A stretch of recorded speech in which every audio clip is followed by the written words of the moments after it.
So it's another, same person. I just thought it was a really good question. How do you eliminate comparison syndrome? You guys made a great point about some countries not even having hot showers. We take a lot for granted living in a first world country. I find myself feeling this on a wider scale, including possessions, appearance, lifestyle.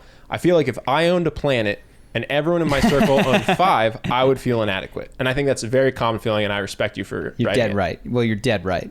I mean, but I respect the self-awareness, though. Yeah. And it's a great question. This is a great question, one that I still think about, work on, and I'm not at the bottom of it. I've made a handful of what I would describe as behavior level changes that help. And I think the behavioral changes are not to be thrown out, but they certainly don't do everything. Mm-hmm. So one is that I have limited my intake of an aspirational lifestyle that I know won't make me happy. So I don't have cable. And when I go home to my family's house, TLC might be on, you'll see the Kardashians. It's those realtor things where you're looking at these beautiful homes. And when I see those, I can be triggered into like, I want that. Mm-hmm. I want that. But in my normal life, I actually don't experience too much of that. Same thing with like amazing food channels that people like to mm-hmm. watch. Like I try not to trigger myself into wanting more than I have. And one big thing is to get rid of cable. That'll mm-hmm. help a ton, because cable is TV shows to tell you what to want, filled with commercials that tell you what to want. Yeah. Well, even beyond that, you and I don't really consume Instagram. Mm-hmm. That's huge. So I don't see my friends, I'm sure, are posting crazy things of them with sports cars or whatever else it might be. I have no idea. I try very, very hard not to consume Instagram. Yeah. And if I used to follow things like fitness Instagram pages because I thought they would inspire me. Mm-hmm. And I used to follow professional surfers because I want to learn how to be a better surfer. And they made me feel bad such that I could have a good surf session, feel happy with my progress, watch it and go, I'm not there yet, and then not like myself. Mm-hmm. I have unfollowed every page that makes me feel a negative emotion. Yeah.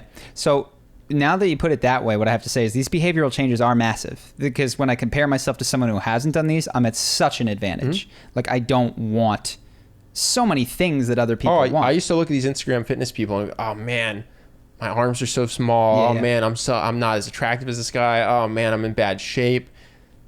This person doesn't even look like this. This is a Photoshop photo of them oiled up with lighting. The last time you felt like that was probably God knows when. You haven't even seen anyone that was bigger than you in quarantine. Like No, exactly. Oh no, I'm probably the smallest arms I've had in a decade, and I just have no idea because I don't even go to the gym because it's closed. So I have shut down any media that makes me feel this negative comparison, which is mostly Instagram and TV. What's important to recognize is that is the job of media, because if you think of what media does, it's the way the economy runs is that it inspires you to feel a need, and you could say creates that need, mm-hmm. and then sells you on it, and so you work to fulfill that need, which won't ultimately make you happy. So yeah, generally media is troubling.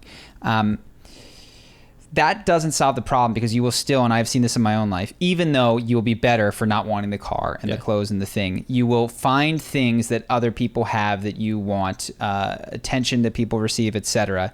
And then this is where you get to the inner looking stuff. Can I share 2 other practices? Yeah. So one, a gratitude journal for me, very, very helpful. There's 5-minute journal. We're not affiliated, but I think it's great. Eventually it wears out. I think all journaling at some point has diminishing returns, but that was super helpful for me because it forces you to be grateful every day for 3 things. And sometimes it's the best sales day you've had, but other days you're like, what am I grateful for? Oh, it's sunny out today. Mm-hmm. Like you're forced to acknowledge small gratitudes.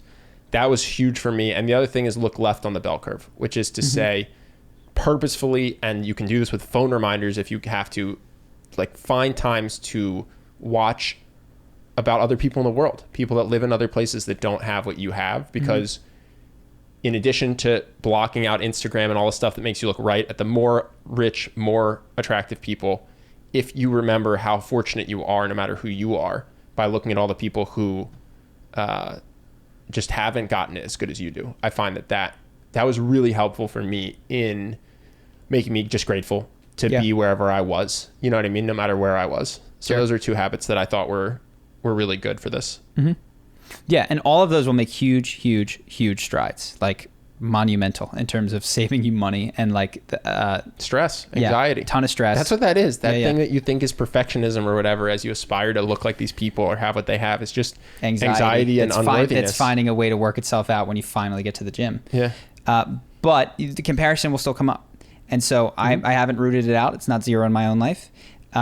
I do think that the reason that I did emotional mastery is because I do think that so many of the answers to the questions that I have and that you have is look inside, look inside, look inside. And there's certain exercises that work better than others. And I'm still doing new ones and discovering, and the emotional mastery isn't intended to be a one-stop shop, but it is a really, really good start in my opinion. So it's brand new, it's updated. Check that out. But generally speaking, the thing that makes you compare and want more is the belief that you don't have enough and aren't enough. Mm-hmm. That is the core belief, that you're not enough exactly as you are. And you gotta unravel that. that is the ultimate thing, is to sit with that belief for long enough to see that it's not true, that you are enough, that you have always been enough, that all you did was trick yourself into this idea that you weren't enough, and that if you accrued more attention, stuff, people who liked you, that somehow you would be improved, and that none of that is true. Getting that on a base level, project I'm still working on, and when adding modules to emotional mastery as I go. But one thing that has actually helped me, and you mentioned a handful of small things, is Russell Brand had a quote, because it's helpful to see people who actually still struggle with this despite having everything you think you want. He was in Logan Paul's podcast, and he told Logan, he's like, I was really nervous before this. I was really nervous to meet you. I was like thinking, I hope this guy likes me. I hope, and you go, Russell Brand is trying to impress Logan Paul. Yeah. But he said, one of the things that I always tell myself, and I get nervous before all of these, is that these people have nothing to offer me. They have nothing to give me, which isn't like, fuck these people. It's just like, there's nothing that you could say or do that would add to me, So all that I could do is just hang out and enjoy my time with you.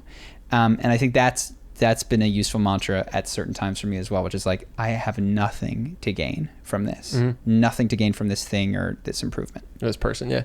Are we tight on time? I have a question that's not a fan question. It's a question for you, Charlie Houpert. Okay. Because you just said you're always working on yourself. Hope that you guys enjoyed that clip. If you want to see more like this and have us do more podcasts, we are 100% funded by our generous patrons. And if you'd like to contribute, there's a link in the description, and we'll have one pop up on the screen right here so that we can do more podcasts where we have fun conversations and hopefully some deep ones like this. Either way, hope that you enjoyed the video, and I will see you in the next one.